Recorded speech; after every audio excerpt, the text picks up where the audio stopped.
बागेश्वर धाम की तीसरी शाखा फिजी देश में कल शुरू हो गया। कल फिजी एक देश है प्रशांत महासागर के एक आइलैंड के पास। वहाँ बागेश्वर धाम का तीसरा ब्रांच का भूमि पूजन हुआ।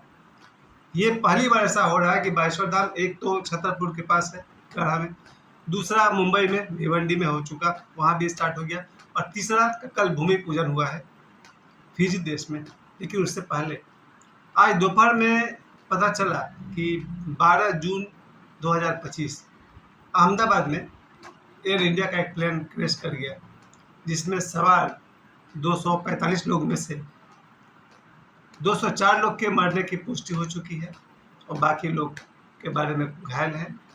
एक आदमी के बचने की भी खबर है। उससे मैं बहुत ही दुखी हूँ और जितने भी मृत आत्माएं हैं उनकी आत्मा की शांति के लिए मैं प्रार्थना करता हूँ और उनके परिवार के लोग को हिम्मत मिले, शक्ति मिले। अब लौटते हैं धर्म की तरफ। धर्म ही है जो हम सबका सबसे बड़ा सहारा है, हमारी शक्ति है। सभी धर्मों ने यही सिखाने की कोशिश की है कि अगर हमारे धर्म अच्छे हों, कर्म अच्छे हों, तो प्रभु की कृपा मिलती है। सभी धर्मों ने समझाने की कोशिश की यही कि ईश्वर का लिखा हुआ कौन टाल सकता है, विधाता का लिखा हुआ कोई नहीं बदल सकता। अगर ईश्वर ने किसी को अल्पायु लिख दिया है, जो लोग भी उसमें गए उन्हें अकाल मृत्यु कहा जा सकता है, क्योंकि नेचुरल डेथ तो नहीं है। एक धर्म एक ऐसा है जो इस बात की लगातार खोज करता है कैसे मनुष्य को 100 साल की जिंदगी मिले, ताकि वो अपने पूरे जीवन को प्लान सहित जी पाए। आज जो मैं वीडियो बना रहा हूँ इसका यही मकसद है। मैं भी और मेरे सभी दर्शक और सभी लोग कम से कम 100 साल जिए, ताकि उनकी आवश्यक इच्छाएं पूरी हो सके, ताकि वो अपने कोई 1 से 25 साल के बीच में दुनिया छोड़ जाता है, कोई 25 से 50 के बीच में दुनिया छोड़ जाता है, कोई 50 से 75 के बीच में दुनिया छोड़ जाता है। जो 75 से 100 के बीच में दुनिया छोड़ते हैं, कहा जाए तो लगभग उनका जीवन काल उन्होंने पूरा देखा होगा। इसलिए धर्म हमें यही सिखाता है, हमें ऐसे कर्म करने चाहिए। एक्चुअली धर्म का प्रयास तो ये भी रहता है कि हम प्रभु से कनेक्शन कर सकें, ईश्वर के कुछ नियम को समझ सकें। धर्म प्रचार शुरुआत अगर मानी जाए दूसरे देशों में जाकर के धर्म प्रचार सबसे पहले मुझे लगता है क्रिश्चियंस ने शुरू किए होंगे, क्योंकि ईसाई मिशनरी भारत में आकर के जगह जगह पर पूरे भारत में और शायद दूसरे देशों में भी अपने धर्म का प्रचार करते रहे। शायद वो यही कहना चाहते हैं कि हमारा धर्म तुम्हारे धर्म से श्रेष्ठ है। जब भी हम अपना धर्म का प्रचार किसी और से करते हैं तो हमारे मन में यही भावना होती होगी कि देखो हमारा धर्म तुम्हारे धर्म से श्रेष्ठ है, अपने धर्म को छोड़ दो, हमारे धर्म को स्वीकार कर लो। तो धर्म परिवर्तन तो बहुत सालों से हो रहा है, सदियों से हो रहा है कहा जाए तो। ईसाई मिशनरी वालों ने न जाने कितने हिंदुओं को ईसाई में कन्वर्ट कर दिया है। अभी भी मेरे बहुत सारे दोस्त हैं, साथी हैं, जिन्हें देखकर लगता नहीं कि क्रिश्चियंस है, मगर वो कहते हैं कि हम क्रिश्चियंस हैं। उसके बाद दूसरा दौर चला है जब हिंदुओं को मुसलमान में कन्वर्ट किया गया, लाखों हिंदुओं को मुसलमान में कन्वर्ट कर दिया गया सैकड़ों साल से। यहाँ तक कि आज़ादी के ठीक पहले भी 1947 से पहले भी ये भारत पाकिस्तान का बंटवारा हुआ है, उस समय भी जिन लोगों ने मुस्लिम धर्म स्वीकार कर लिया उनको छोड़ दिया गया, उन्होंने नहीं स्वीकार किया उनको मार दिया गया। ये भारत पाकिस्तान के बंटवारे के बीच में बहुत ही लंबा चौड़ा दंगा हुआ था। शायद इसमें लाखों लोग मारे गए थे, हिंदू भी और मुसलमान भी। उस समय जहाँ जहाँ मुसलमान की संख्या ज़्यादा थी, बंगाल, बिहार, उन सब जगहों पर मारकाट हुई है, और जो भी हिंदू मुस्लिम धर्म को स्वीकार करता था उसको छोड़ दिया जाता था, बाकी को मार दिया जाता था। तो ये चलता रहा। फिर सनातनी में भी ऐसे ऐसे गुरु हुए जो अपने धर्म के प्रचार के लिए विदेश गए।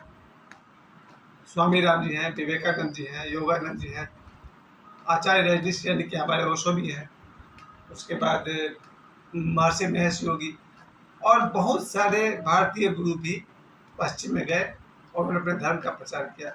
शायद वो ये भी कहना चाहते हो कि हमारा धर्म तुम्हारे धर्म से श्रेष्ठ है। लेकिन अगर देखा जाए तो जब ओशो ने समझाना शुरू किया तो मुझे लगा कि हर धर्म की अपनी अपनी ऊंचाई है, किसे छोटा कहना किसे बड़ा कहना। समय कालखंड से कुछ कहा जा सकता है तो यही कि यहूदी धर्म जो है 2000 वर्ष से ज़्यादा पुराना है।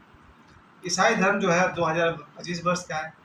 जो इस्लाम धर्म है वो 1500 के आसपास का है। इस तरह से जब बाबा बागेश्वर एक ऐसा नौजवान है जो पूरे विश्व में सनातन के प्रचार करने के लिए जाते हैं, पर इनका एक नजरिया कुछ और होता है। जनरली धर्म प्रचार करने वाले दूसरे धर्म वाले को अपने में कन्वर्ट करते हैं, लेकिन बाबा बागेश्वर केवल हिंदुओं को ही कट्टर हिंदू बनाते हैं, सनातनी को ही कट्टर सनातनी बनाते हैं, यानी कि सनातनियों में एकता लाने के लिए वो धर्म प्रचार करते हैं। बाबा बागेश्वर का ये उद्देश्य नहीं रहा कि क्रिश्चियन भी हिंदू बन जाए, सनातनी बन जाए, या मुसलमान सनातनी बन जाए। उनका सिर्फ यही प्रयास है कि सनातनी तो कम से कम सनातनी बन जाए। क्योंकि मेरा भी अपना एक खोज है कि जितने भी सनातनी हैं, खासकर हिंदुओं को मैंने देखा है, वो भी अपने धर्म में, मैं तो ऐसे ऐसे बहुत सारे ब्राह्मणों को भी जानता हूँ, बहुत सारे को, जिन्हें देख कर लगता है कि वो अपने जो वैदिक धर्म है उसका भी वो लोग पालन नहीं करते। खैर, अब तो वो लोग बिछड़ गए, कौन कौन कहाँ होगा। तो मुझे लग रहा है कि सभी सनातनियों में कम से कम, जो मेरी भी इच्छा है, एक तो 3 बार तो हो ही गया वैष्णो धाम का, और तीनों में मेरे हिसाब से वही शक्ति है जो शक्ति छतरपुर ग्रह में है, वही शक्ति भिवंडी मुंबई में है, और वही शक्ति अब फिजी देश में जो कल भूमि पूजन हुआ है वहाँ भी बागेश्वर धाम, बागेश्वर बालाजी की वही शक्ति रहेगी।